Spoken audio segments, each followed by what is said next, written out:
हिंदी के पाठ्य पुस्तक से हमारा आज का शीर्षक क्या होगा? पुष्प की अभिलाषा। पुष्प की अभिलाषा। चलिए जरा सा आपको बताने का प्रयास कीजिए। क्या हम लोग जानते हैं पुष्प का मतलब क्या होता है?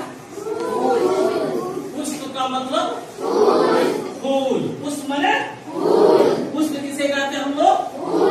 फूल को क्या कहते हैं? पुष्प कहते हैं। अच्छा, इनके बाद अभिलाषा किसे कहेंगे हम? अभिलाषा का मतलब क्या होता है? इच्छा। क्या होता है? इच्छा।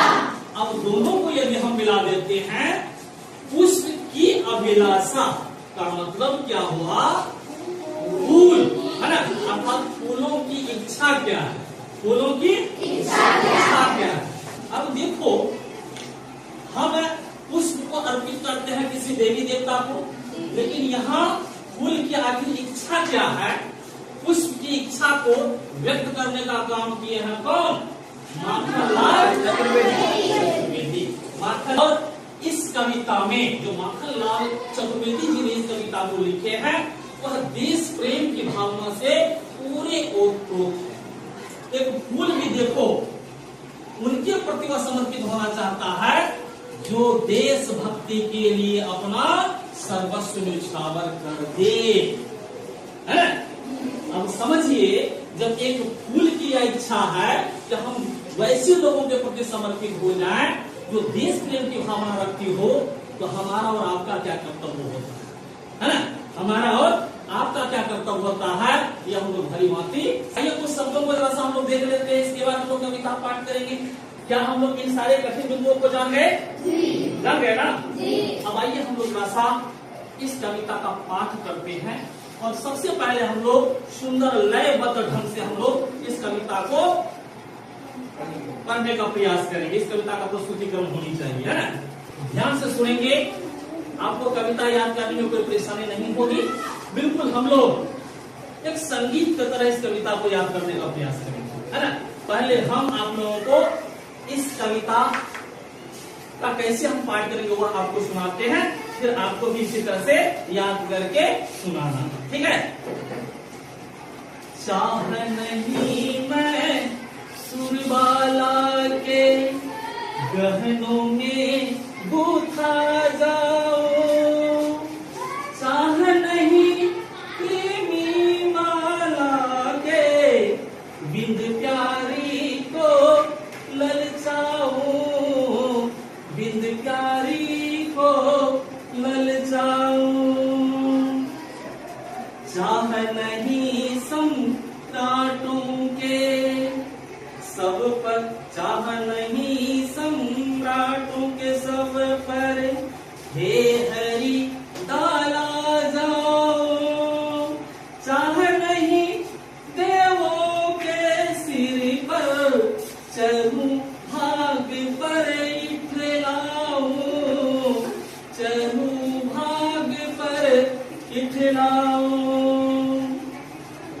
मुझे तोड़ ले नावन माली उस पथ पर देना तुम्हे, मातृभूमि पर शीस चढ़ाने जिस पथ जाए वीराने, जिस पथ जाए वीराने, चाह नहीं मैं सुरबाला के गहनों में गूथा जाओ, चाह नहीं प्रेमी माला के बिंद प्यारी को ललचाऊं, बिंद प्यारी को ललचाऊं।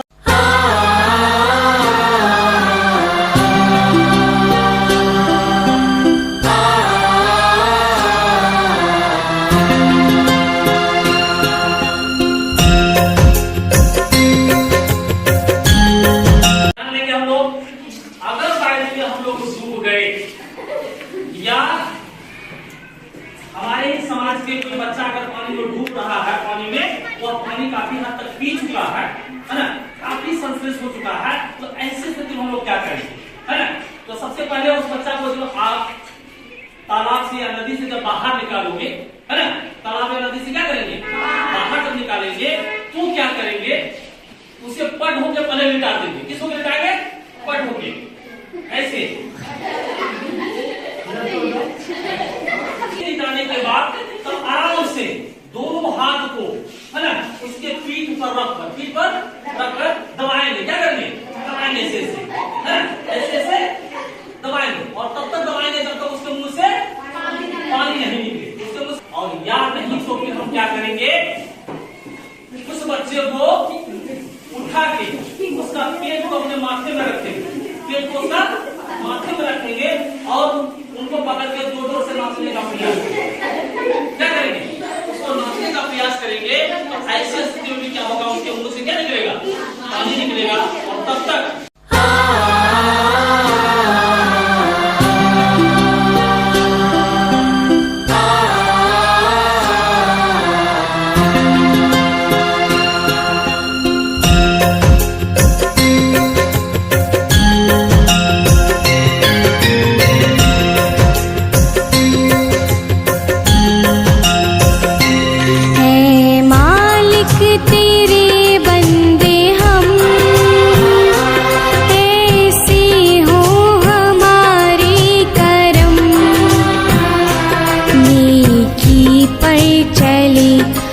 बदी से टाले ताकि हंसते हुए निकले दम। मालिक तेरे बंदे हम, ऐसे हो हमारे करम। नेकी पर चले और बदी से टले ताकि हंसते हे मालिक तेरे बंदे हम।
है तेरी रोशनी में जो दम, तू अमावस को कर दे पूनम। नेकी पर चले और बदी से टले ताकि हंसते